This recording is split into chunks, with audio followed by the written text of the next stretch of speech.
ভীষণ ডব্লিউবিসিএস এর পক্ষ থেকে আজকে আবারও একটি ইম্পর্টেন্ট টপিকের ওপর আমি কিন্তু ভিডিও নিয়ে চলে এসেছি। তোমাদের অনেকেরই রিকোয়েস্ট ছিল যে ইন্ডিয়ান ইকোনমি বা ইকোনমিক্সের ওপর তোমাদের যদি ক্লাস দেওয়া হয় তো খুবই ভালো হয়। তো আমি ইকোনমিক্সের ওপর থেকে একদম চ্যাপ্টারের ধরে একদম টপিক ধরে কিন্তু আমি এমসিকিউ করাবো। তো আমি সেই জন্য তোমাদের রিকোয়েস্টে ইকোনমিক্সের ভিডিও নিয়ে আমি চলে এসেছি। তো তোমরা যদি চ্যানেলে নতুন হয়ে থাকো অবশ্যই কিন্তু আমাদের চ্যানেলটিকে সাবস্ক্রাইব করে রাখো এবং পাশের বেল আইকনটি প্রেস করে রাখো। নতুন ভিডিও আপলোড হওয়া মাত্রই তোমাদের কাছে কিন্তু নোটিফিকেশান চলে যাবে, ওকে? এবং তোমরা যাতে ভিডিওটা মিস করে ফেলো, এবং তোমরা যদি প্রিভিয়াস ভিডিওগুলো যদি না দেখে থাকো আমাদের চ্যানেলের, সেগুলো কিন্তু খুবই ইম্পর্টেন্ট করানো হয়েছে ডব্লিউবিসিএসের জন্য, ওকে? হিস্ট্রি আছে, জিওগ্রাফি আছে, এবং হিস্ট্রির প্রতিটা চ্যাপ্টার ধরে কিন্তু করানো হচ্ছে, এবং জিওগ্রাফিরও প্রতিটা চ্যাপ্টার, শুধু জিওগ্রাফি হিস্ট্রি নয়, প্রতিটা সাবজেক্টেরই কিন্তু আমি একদম চ্যাপ্টার ধরে র্যাপিড ফায়ারের মাধ্যমে এমসিকিউ করানো হচ্ছে, ওকে? এবং আরও একটা কথা বলে রাখি যে পাশেই এখানে একটা অনুষ্ঠান হচ্ছে, তো একটু নয়েজ পলিউশন হতে পারে, ব্যাকগ্রাউন্ডে নয়েজ পেতে পারো, তার জন্য আমি দুঃখিত, ওকে? তো আজকের আমি ক্লাসটা শুরু করছি। আজকের ক্লাস হচ্ছে ন্যাশনাল ইনকাম ইন ইন্ডিয়া, ওকে? এই চ্যাপ্টারকে আমি ফার্স্টে রেখেছি একদম, তো আমি ওই জন্য লিখেছি একদম চ্যাপ্টার ওয়াইজ ধরে করবো। ইন্ডিয়ান ইকোনমি চ্যাপ্টার 1, এটা পরে আসবে চ্যাপ্টার 2, চ্যাপ্টার 3, এইভাবে আমি নাম্বারিং করে দেবো এবং চ্যাপ্টারের নামগুলো বলে দেবো। তো আজকে থেকে শুরু হচ্ছে economy class. Indian economy chapter 1 আমি রেখেছি ন্যাশনাল ইনকাম অফ ইন্ডিয়া। আজকে আমরা পড়বো ন্যাশনাল ইনকাম অফ ইন্ডিয়ার ব্যাপারে, এবং আজকে রেখেছি একদম টপ 25 কোশ্চেন, এবং এই কোশ্চেনগুলো আমি তুলেছি কিন্তু লুসেন্ট থেকে, ওকে? এবং কোন ইয়ারে এই কোশ্চেনগুলো এসেছে সেগুলো আমি দিয়ে দিয়েছি, ওকে? তো চলো শুরু করা যাক আজকের ক্লাসটি, ওকে? তো আজকের ন্যাশনাল ইনকামের ফার্স্ট ক্লাস কি বলছে? A firm sells new shares worth 1000 rupees direct to individuals, this transaction will cause, okay? কী বলছে? একটা ফার্ম সেলস নিউ শেয়ার, একটা নতুন শেয়ার বিক্রি করছে, ওর্থ 1000 রুপিস, কত টাকার? একটা 1000 টাকার শেয়ার বিক্রি করছে ডাইরেক্ট টু ইন্ডিভিজুয়াল, প্রত্যেকটা ব্যক্তিকে একদম ডাইরেক্ট বিক্রি করছে 1000 টাকা দরে শেয়ারগুলো। দিস ট্রানজ্যাকশান উইল কল, এই যে ট্রানজ্যাকশানটা উইল কজ কি ঘটাবে, ঠিক আছে? তো কোশ্চেন নাম্বার 1-এর সঠিক উত্তর হয়ে যাবে অপশান ডি। অপশান ডিতে কী আছে?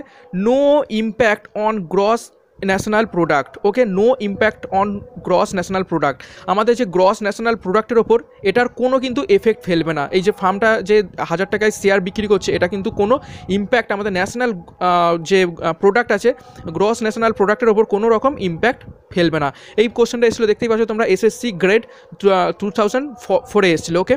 তারপর এটি কিন্তু তাহলে ভেরি ইম্পর্টেন্ট একটি কোশ্চেন। আজকের কোশ্চেনগুলো কিন্তু সবই একদম ইম্পর্টেন্ট কোশ্চেন, এবং ইয়ারের কোশ্চেন আমি রেখেছি। তারপর next question number 2, which is not included in private income arising in a country. কী বলছে? Which is not included in private income arising in country, আমাদের দেশে যে প্রাইভেট ইনকাম বাড়ছে, এই নিচের অপশানগুলোর মধ্যে কোনটা সেই প্রাইভেট ইনকাম অ্যারাইজিংয়ের মধ্যে পড়ে না, ওকে? তো এই কোশ্চেনটা এসেছিলো 2005 এসএসসিতে। তো কোশ্চেন নাম্বার 2-এর সঠিক উত্তর হয়ে যাবে option D, current payments on foreign loans. আমরা যে ফরেন বা বৈদেশিক যে লোন নিই, সেই লোনের ওপর যে পেমেন্টটা হয়, সেই পেমেন্ট কিন্তু এই প্রাইভেট ইনকাম অ্যারাইজিং, আমাদের দেশে যে প্রাইভেট ইনকামটা বাড়ছে সেটা কিন্তু এই ফরেন লোনটা কিন্তু তার মধ্যে কিন্তু পড়ে না, ওকে? তারপর next question number 3, in India agriculture income is calculated by, আমাদের দেশে ইন্ডিয়া মানে আমাদের ভারতবর্ষে এগ্রিকালচার ইনকাম মানে কৃষিজাত যে আয়টা হয়, সেটা কিসের মাধ্যমে ক্যালকুলেটেড বাই, কোন মেথডে ক্যালকুলেট করা হয়? এটা কিন্তু এসএসসি গ্রেড 2005-এ এসেছিল। ভেরি ইম্পর্ট্যান্ট একটি কোশ্চেন কিন্তু এটি, ওকে? তো কোশ্চেন নাম্বার 3-র সঠিক উত্তর হয়ে যাবে অপশান এ, আউটপুট মেথডের মাধ্যমে আমাদের এগ্রিকালচার ইনকাম অর্থাৎ কৃষিজাত আয়কে কিন্তু ক্যালকুলেট করা হয়, ওকে? তারপর next question number 4, who coined the term Hindu rate of growth for Indian economy. কী বলছে? হু কয়েন্ড, কে প্রথম এটা কয়েন করেছিল বা বলেছিল দ্য টার্ম, কোন টার্মটা বলেছিল? Hindu rate of growth for Indian economy, আমাদের ভারতের ইকোনমির জন্য হিন্দু রেট গ্রোথ, এই হিন্দুদের যে গ্রোথটায় কিন্তু একটা বিশেষ কারণে কিন্তু দায়ী আমাদের ইন্ডিয়ান ইকোনমির জন্য। কী বলছে? Hindu rate growth of Indian economy. ঠিক আছে, কে প্রথম বলেছিল এই শব্দটা? কোশ্চেনটা এসেছিল অডিটের যে অফিসার 2017 এক্সামে এসএসসির আন্ডারে। তো কোশ্চেন নাম্বার 4 এর সঠিক উত্তর হয়ে যাবে অপশান সি, রাজকৃষ্ণা প্রথম এই কথাটা বলেছিল, Hindu rate of growth for Indian economy. Okay, তারপর নেক্সট কোশ্চেন, এটি কিন্তু ভেরি ভেরি ইম্পর্টেন্ট একটি কোশ্চেন এবং আনকমন একটি কোশ্চেন। তারপর next question number 5, GDP at factor cost is, okay, GDP at factor cost, আমাদের এই জিডিপি ফ্যাক্টর কস্টটা কিসের ওপর হচ্ছে নির্ভর করছে? কোশ্চেনটা এসেছিল এসএসসি ট্যাক্স অ্যাসিস্ট্যান্ট 2008-এর। কোশ্চেন নাম্বার 5-এর সঠিক উত্তর হবে option A, GDP minus indirect tax plus subsidies. Okay, GDP minus indirect tax plus subsidies. Okay, কী বলছে তার হয়ে যাবে এটা, GDP minus indirect tax plus subsidies. Okay, plus subsidies, এটা কিন্তু এই হচ্ছে জিডিপি ফ্যাক্টরের আমাদের এটা হচ্ছে সূত্র। ওকে, তারপর এটা কিন্তু ভেরি ভেরি ইম্পর্টেন্ট একটি কোশ্চেন, তোমরা এটা মনে রাখবে। কোশ্চেন নাম্বার 5-এর GDP factor, GDP minus indirect tax, আমি এখানে লিখে দিয়েছি GDP minus IT plus subsidies. Okay, next question number 6 কি বলছেন? Question number 6, per capita income is obtained by dividing national income by. Okay, বলছে আমাদের যে পার ক্যাপিটা ইনকাম, আমাদের প্রত্যেকের মাথা পিছুর যে আয়টা, সেটা কিভাবে আমরা ক্যালকুলেট করি সেটার একটা সূত্র আছে, আমি এক্ষুনি এখানে সূত্রটা আমি লিখে দেবো। ঠিক আছে, এটা কিন্তু ভেরি ভেরি ইম্পর্টেন্ট একটি কোশ্চেন, আমাদের WBCSও এসছে এবং এসছে কবে? 2008-এর অডিট যে পরীক্ষা হয়েছিল তার অফিসারের পরীক্ষায়। ওকে, তো এখানে সূত্রটা এখানে সঠিক উত্তরটা হয়ে যাবে option A, total population of country. Okay, এই টোটাল পপুলেশন অফ কান্ট্রি দিয়ে কান্ট্রির যে এটা দিয়ে আমরা ডিভাইড করি কাকে? ন্যাশনাল ইনকামকে। ঠিক আছে, ওই জন্যই বলছে per capita income is obtain by dividing national income by. Okay, dividing national income. Okay, তো কোশ্চেন নাম্বার 6-এর সঠিক উত্তর হয়ে যাবে option A, total population of country. Okay, তারপর তো এটার হচ্ছে যদি সূত্রটা আমরা বলি তাহলে কী হয়ে যাবে? PCI মানে per capita income equal to, প্রথমে কী হবে? Is obtain by dividing national income, তাহলে ন্যাশনাল ইনকাম হবে ওপরে, ন্যাশনাল ইনকাম বাই ওপরে, আর নিচে কি থাকবে? Total population of country, TCP। ওকে, আমি এখানে শর্টে লিখে দিলাম, এইটাই হচ্ছে কিন্তু এইটার সূত্র। ওকে, তো ভেরি ভেরি কিন্তু ইম্পর্টেন্ট একটি কোশ্চেন। তারপর নেক্সট কোশ্চেন নাম্বার 7 কি বলছে? Question number 7, which one of the following is development expenditure? কি বলছে? নিচের এই যে এক্সপেন্ডিচারগুলোর অপশানগুলো দেওয়া আছে, বলছে হুইচ অফ দ্য ফলোয়িং, নিচের কোন অপশানটি ডেভেলপমেন্ট এক্সপেন্ডিচার, আমাদের যে দেশের ডেভেলপমেন্ট বা উন্নতির জন্য খরচ কোনটা এই নিজের অপশানগুলোর মধ্যে? তো কোশ্চেন নাম্বার 7-এর সঠিক উত্তর হয়ে যাবে option A, irrigation expenditure. Irrigation এক্সপেন্ডিচারটা হচ্ছে আমাদের ডেভেলপমেন্ট এক্সপেন্ডিচার, আমাদের দেশের ডেভেলপমেন্টের জন্য যে খরচটা হয়ে যায়, খরচটা করা হয় সেটা হচ্ছে ইরিগেশন এক্সপেন্ডিচার। ওকে, তো এটা হচ্ছে এসেছিল SSC CPO SI 2008-এ। ওকে, তো এটা কিন্তু ভেরি ভেরি ইম্পর্টেন্ট একটি কোশ্চেন। তারপর next question number 8, gross domestic product, যেটাকে কি বলা হয়? জিডিপি। ঠিক আছে, is defined as the value of all, very very important question. Okay, এসছে SSC ট্যাক্স অ্যাসিস্ট্যান্ট 2009-এ। কি বলছে? গ্রস ডোমেস্টিক প্রোডাক্ট, অর্থাৎ আমাদের GDP is defined as the value of, তাহলে জিডিপি আমরা কি বলবো, কাকে বলবো? তো কোশ্চেন নাম্বার 8-এর সঠিক উত্তর হবে option D, final good and services produced in an economy in a year. Okay, বলছে কি আমাদের একটা বার্ষিক যে মানে আমাদের একটি বছরে মানে ইকোনমিক ইয়ারে ফাইনাল গুড অ্যান্ড সার্ভিসের প্রডিউস, যত পরিমাণ গুড এবং সার্ভিস প্রডিউস হয় সেটাই হচ্ছে আমাদের কি? Gross domestic product. ওকে, তারপর এটি কিন্তু ভেরি ভেরি ইম্পর্টেন্ট একটি কোশ্চেন। তারপর নেক্সট কোশ্চেন নাম্বার 9, ডেপ্রিসিয়েশনটা কার সাথে সমান? এটিও কিন্তু ভেরি ভেরি ইম্পর্টেন্ট, এসছে SSC DEO 2009-এ। তো কোশ্চেন নাম্বার 9-এর সঠিক উত্তর হয়ে যাবে অপশান এ, gross national product minus national product. তো আমি যদি এটাকে মানে ম্যাথামেটিক্স এতে লিখি তাহলে ডেপ্রিসিয়েশন অর্থাৎ D equal to national gross national product GNP minus net national product, তাহলে NNP।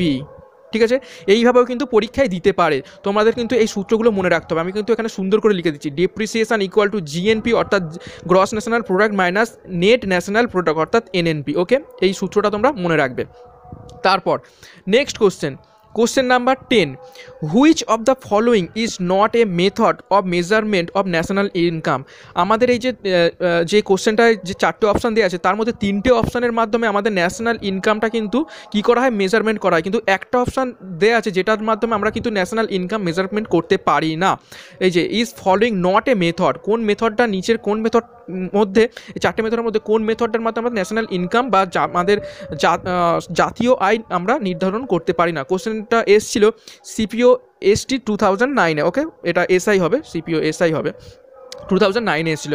ঠিক আছে, তাহলে কোশ্চেন নাম্বার 10-এর সঠিক উত্তর হয়ে যাবে অপশান ডি, ইনভেস্টমেন্ট মেথড। এই মেথডের মাধ্যমে কিন্তু আমরা ন্যাশনাল ইনকামটা কী করতে পারি না, ইনকাম মেজারমেন্ট করতে পারি না, কিন্তু বাদ বাকি ভ্যালু অ্যাডেড মেথড, তারপর ইনকাম মেথড এবং এক্সপেন্ডিচার মেথড, এই মেথডের মাধ্যমে কিন্তু আমরা ন্যাশনাল ইনকামটা কী করতে পারি, মেজারমেন্ট করতে পারি।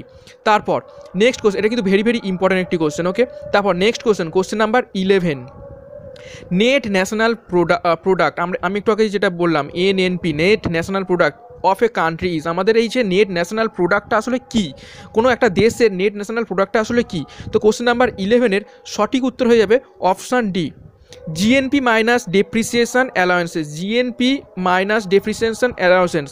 একটু আগেই আমি কি লিখেছিলাম, একটু আগেই যে কোশ্চেনটা আমরা একটু আগেই করেছি কি, depreciation equal to GNP minus NNP না, একটু আগে আমরা করলাম এনএনপি করলাম, তো যে depreciation equal to GNP minus NNP. তো এখান থেকে যদি আমরা এনএনপিটা চাই তাহলে কি হয়ে যাবে, আমরা এনএনপিটাকে একদিকে রাখবো, তো একদম অঙ্কের হিসাব, এনএনপিটাকে একদিকে রাখবো।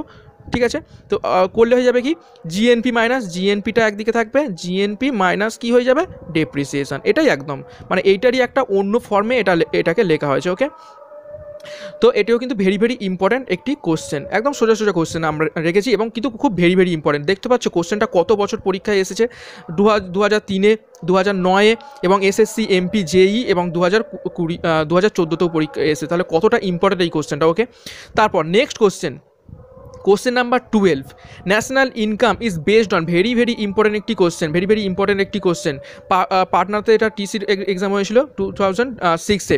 তো এখানে কোশ্চেনটা পড়েছিল national income is based on, আমাদের জাতীয় আয়টা কিসের ওপর নির্ভরশীল। তো কোশ্চেন নাম্বার 12-এর সঠিক উত্তর হয়ে যাবে option B, product of good and service. Production of good and service, আমাদের যে বার্ষিক একটা বছরে যে গুড অ্যান্ড সার্ভিসটা প্রোডাকশন হয় তার উপরে কিন্তু আমাদের ন্যাশনাল আয়টা ইনকাম করে। ওকে, ইনকামটা ডিপেন্ড করে। ঠিক আছে, ভেরি ভেরি ইম্পর্টেন্ট একটি কোশ্চেন। তারপর next question number 13, which of the following is definitely a major indication of state of economy for a country. Okay, কী বলছে, হুইচ অফ দ্য ফলোয়িং নিচের কোনটি is definitely a major indication, একটা major বা একটা বিশেষ indication বা কি বলবো, নির্দেশক of state of economy of a country. আমাদের দেশের হাল কেমন রয়েছে, আমাদের দেশের অবস্থা কেমন রয়েছে, আমাদের দেশ কোন পজিশনে দাঁড়িয়ে আছে ইকোনমির ওপর, সেটা আমরা বুঝবো কোন ইন্ডিকেশনের মাধ্যমে, সেই কোশ্চেনটা কিন্তু এখানে বলা হয়েছে। তো কোশ্চেন নাম্বার 13টা ব্যাংকের ইন্ডিয়ান ক্লার্ক 2008-এ পড়েছিল কোশ্চেনটা। তো কোশ্চেন নাম্বার 13-এর সঠিক উত্তর হয়ে যাবে option A, rate of GDP growth. আমরা দেখি না যে আমরা বলি না আমাদের দেশ হচ্ছে গরিব কি হচ্ছে বড় লোক, আমাদের পুয়ার কি রিচ, একটা দেশ কতটা এগিয়ে রয়েছে ইকোনমিতে, সেটা কিন্তু আমরা কিসের মাধ্যমে নির্ধারণ করি, জিডিপি। তোমরা সকলেই জানো যে করোনার জন্য আমাদের জিডিপি কি একদম ডাউনওয়ার্ডে চলে গিয়েছে, কিন্তু আবার ধীরে ধীরে সেটা উঠছে। যদিও আমরা দেখেছিলাম যে -23-তে চলে গিয়েছিল আমাদের দেশের জিডিপি, এবং সেটা এখন আবার যতটা আবার লকডাউন বন্ধ হয়ে গেছে, মানে ক্লোজ হয়ে গেছিলো, তারপর থেকে কিন্তু আবার ধীরে ধীরে উঠতে শুরু করেছে আমাদের দেশের জিডিপি।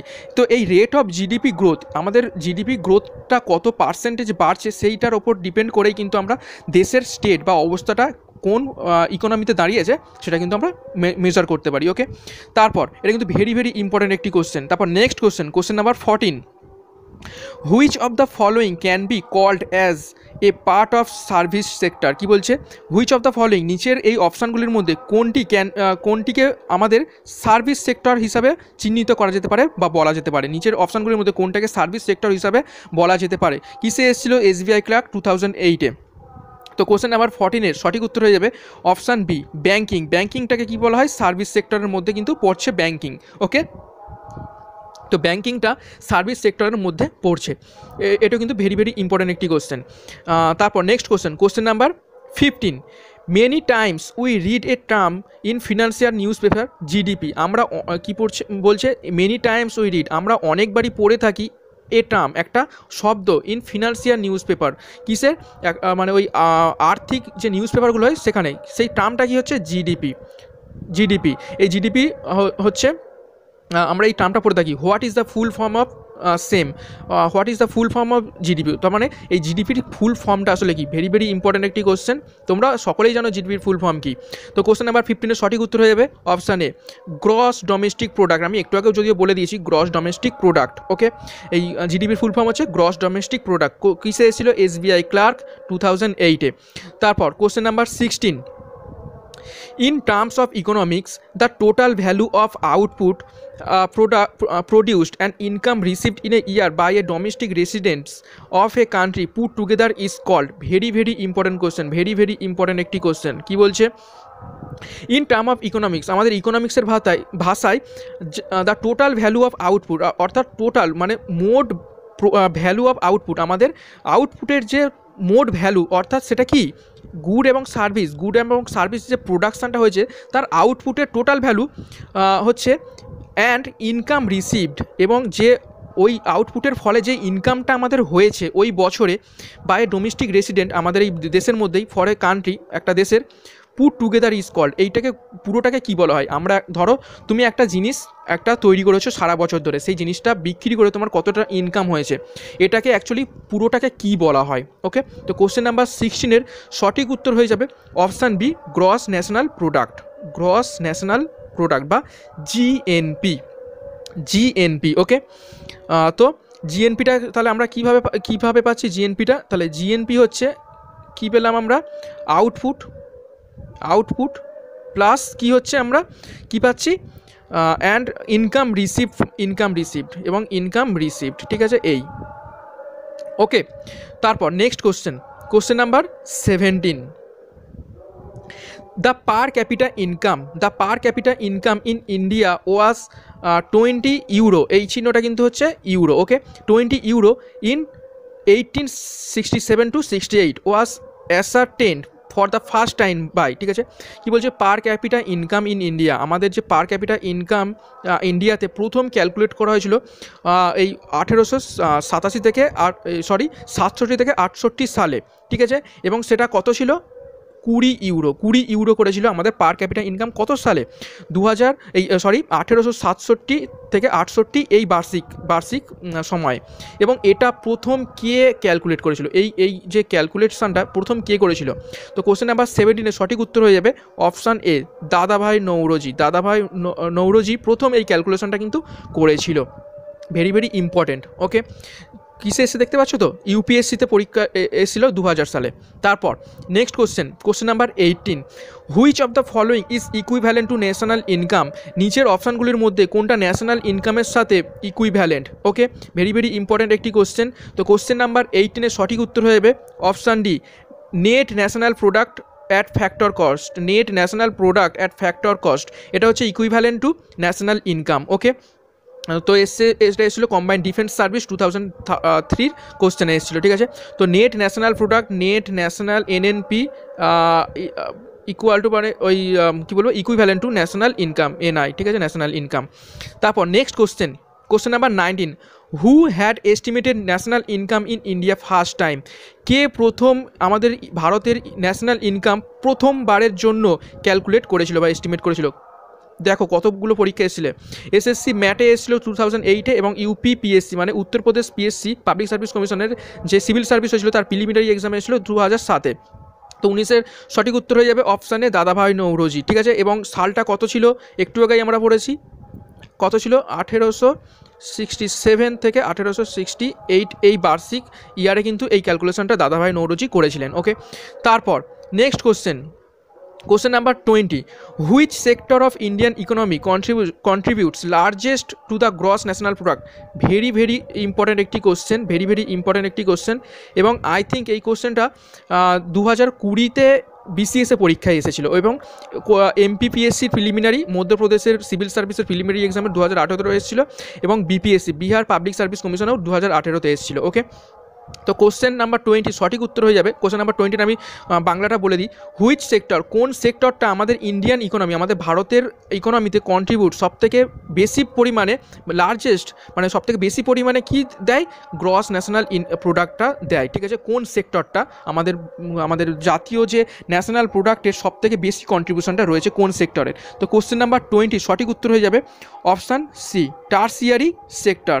টারসিয়ারি সেক্টর, এই টারসিয়ারি সেক্টরের সবথেকে বেশি কিন্তু অবদান রয়েছে আমাদের গ্রস ন্যাশনাল প্রোডাক্টের ওপর। ওকে, তারপর next question number 21, national income estimated in India are prepared by, আমাদের যে ন্যাশনাল ইনকামটা এস্টিমেট করা হয় সেটা কোন কমিশনের মাধ্যমে বা কোন অর্গানাইজেশনের মাধ্যমে এটা তৈরি করা হয়? ভেরি ইম্পর্ট্যান্ট একটি কোশ্চেন। ওকে, কতবার পরীক্ষা এসেছে দেখো, ইউপিপিএসসিতে এসছে 2008-এ, ইউপিপিএসসি আবার 2006 এসছে, বিপিএসসি বিহারে এসছে 2007 এবং বিপিএসসি 2002-এও এসছে কোশ্চেনটা। তাহলে কত ইম্পর্টেন্ট কোশ্চেনটা। তো কোশ্চেন নাম্বার 21 সঠিক উত্তর হয়ে যাবে option C, central statistical organisation, CSO. এই সেন্ট্রাল স্ট্যাটিস্টিক্যাল অর্গানাইজেশনটাই কিন্তু ন্যাশনাল ইনকামটা আমাদের এস্টিমেট করে। ওকে, তারপর next question number 22, per capita income of a country derive from, আমাদের এই যে পার ক্যাপিটা ইনকামটা যে ক্যালকুলেট করা হয় সেটা কোনখান থেকে হচ্ছে এই ডিরাইভ করা হয় বা ক্যালকুলেট করা হয়? তো কোশ্চেন নাম্বার 22 সঠিক উত্তর হয়ে যাবে option C, national income and population both. আমি দেখিয়েছিলাম national income and population both, আর সূত্রটা কী বলেছিলাম, per capita income PCI equal to কী ছিল, ন্যাশনাল ইনকাম ওপরে থাকবে এবং টোটাল পপুলেশন অফ কান্ট্রি। ঠিক আছে, এই টোটাল পপুলেশন কান্ট্রি, এইটা হচ্ছে সূত্র ছিল। ওকে, তোমরা কিন্তু এটা মনে রাখবে। তারপর নেক্সট, এটা কিন্তু ভেরি ইম্পর্ট্যান্ট একটি কোশ্চেন, আমি আগেও করিয়েছি এই কোশ্চেনটা আজকেই। তো কোশ্চেন নাম্বার 22 পরে আসবে question number 23, the main source of national income in India, আমাদের এই যে ন্যাশনাল ইনকামের জাতীয় আয়ের মেন সোর্স সবথেকে প্রধান উৎস কোনটি, কোন সেক্টর? এটা কিন্তু ভেরি ইম্পর্ট্যান্ট একটি কোশ্চেন, ভেরি ইম্পর্ট্যান্ট একটি কোশ্চেন। তো কোশ্চেন নাম্বার 23 সঠিক উত্তর হয়ে যাবে সার্ভিস সেক্টর। সার্ভিস সেক্টরটা কিন্তু সবথেকে মেন সোর্স আমাদের ন্যাশনাল ইনকামের। ওকে, তারপর নেক্সট কোশ্চেন, এটা এসেছিলো আমাদের ডব্লিউবিসিএস, সেটা 2008-এ কিন্তু এই কোশ্চেনটা এসেছিলো, এবং বিপিএসসি বিহারের পাবলিক সার্ভিস কমিশনেও এসেছিলো 2007-এ। ঠিক আছে, তারপর next question number 24, the base year for computation of national income of India, বলছে কি base year of computation of national income in India, আমাদের যে ভারতের যে জাতীয় আয় নির্ধারণের বেস ইয়ার কোনটা ছিল? দুবার পরীক্ষা এসেছে এটা, ইউপিপিএসসিতে মেনে এসছে এবং এসএসসি ট্যাক্স অ্যাসিস্ট্যান্ট 2009-এও এসছে। তো কোশ্চেন নাম্বার 24 সঠিক উত্তর হয়ে যাবে অপশান বি, 1983 থেকে 1994, এটা হচ্ছে আমাদের বেস ইয়ার ছিল ন্যাশনাল ইনকাম হচ্ছে ডিটারমাইন করার। ওকে, এটা হচ্ছে আমাদের বেস ইয়ার ছিল, ভেরি ইম্পর্টেন্ট কিন্তু একটি কোশ্চেন। এবং আজকের টপিক যেটা আমরা ন্যাশনাল ইনকাম অফ ইন্ডিয়া পড়ছি তার কিন্তু শেষ কোশ্চেন, আমি একটা ভেরি ইম্পর্টেন্ট একটা কোশ্চেন আমি কিন্তু এখানে দিয়েছি, যেটা ইউপিএসসির 2000-এ এসেছিলো, এবং এটা কিন্তু পরীক্ষায় আসার কিন্তু চান্স আসলেও আসতে পারে। কোশ্চেন নাম্বার 25 এবং আজকের টপিকের শেষ কোশ্চেনটা আমরা দেখে নিই। কি বলছে, ইন অ্যান ওপেন ইকোনমি, একটা মুক্ত ইকোনমিতে দ্য ন্যাশনাল ইনকাম যদি ওয়াই হয়, যদি ন্যাশনাল ইনকাম ওয়াই হয় অফ এ ইকোনমি, কোনো একটা ইকোনমির, ঠিক আছে, তো একটা ওপেন ইকোনমি আছে, তার ন্যাশনাল ইনকাম যদি ওয়াই হয় তাহলে সেই ওয়াইটা কার সাথে সমান? ঠিক আছে, এবং এখানে বলে দিয়েছে কনজামশনটাকে সি ধরবো, ইনভেস্টমেন্টটাকে আই ধরবো, এবং গভর্নমেন্ট কী বলছে এক্সপেন্ডিচার, মানে আমাদের যে সরকারের যে খরচ আছে সেটাকে জি ধরবো, এবং টোটাল এক্সপোর্টটাকে আমরা এক্স ধরবো, এবং টোটাল ইম্পোর্টটাকে কি বলবো, এম ধরবো। ঠিক আছে, এক্সপোর্টের এক্স অর্থাৎ এক্স এবং ইম্পোর্টের হচ্ছে এম। তো এইটা যদি সব কিছু দেওয়া থাকে তো আমাদের এই ওয়াই অর্থাৎ ন্যাশনাল ইনকামটা এই ওপেন ইকোনমিতে কোনটা হবে? তো কোশ্চেন নাম্বার 25-এর সঠিক উত্তর হয়ে যাবে অপশান সি, অর্থাৎ Y equal to C plus I minus G plus X minus M, very very important, কিন্তু তোমরা কিন্তু এটা একদম মনে রাখবে। অর্থাৎ ওয়াই মানে national income equal to consumption plus investment minus government expenditure plus export minus import, এটাই বলা হয়েছে C plus I minus G plus X minus M. Okay, এটা কিন্তু ভেরি ভেরি ইম্পর্টেন্ট। তো আমাদের আজকে ন্যাশনাল ইনকামের যে 25টা কোশ্চেন আমি একদম বেছে বেছে রেখেছিলাম, তো 25টা কোশ্চেন তোমাদের হয়ে গেল। আশা করছি যে তোমাদের কোশ্চেনগুলো খুবই ভালো লেগেছে এবং আমি একদম বেছে বেছে কোশ্চেনগুলো দিয়েছি। আশা করছি তোমাদের ডব্লিউবিসিএসে কিন্তু এবং ডব্লিউবিসিএস ছাড়াও অন্যান্য এক্সামে কিন্তু এগুলো তোমাদের হেল্প করবে। এবং চ্যানেলে যদি তোমরা নতুন হয়ে থাকো, এগুলো বলার কিছুই নেই, অবশ্যই কিন্তু চ্যানেলটিকে সাবস্ক্রাইব করে রাখো এবং পাশের বেল আইকনটি প্রেস করে দাও, যাতে তোমাদের নতুন ভিডিওর আপডেটটা পেয়ে থাকো। এবং ভিডিওটি তোমাদের আজকে কেমন লাগলো অবশ্যই কিন্তু লাইক করবে এবং কমেন্ট করে নিচে জানাবে। ওকে, এবং তোমাদের বন্ধুদের সাথেও কিন্তু ভিডিওটি শেয়ার করবে। তো আমি পরে আবার একটা নতুন টপিকের ওপর আমি ভিডিও নিয়ে চলে আসবো। তো ততক্ষণের জন্য আজকে এখানেই শেষ করছি। Thank you.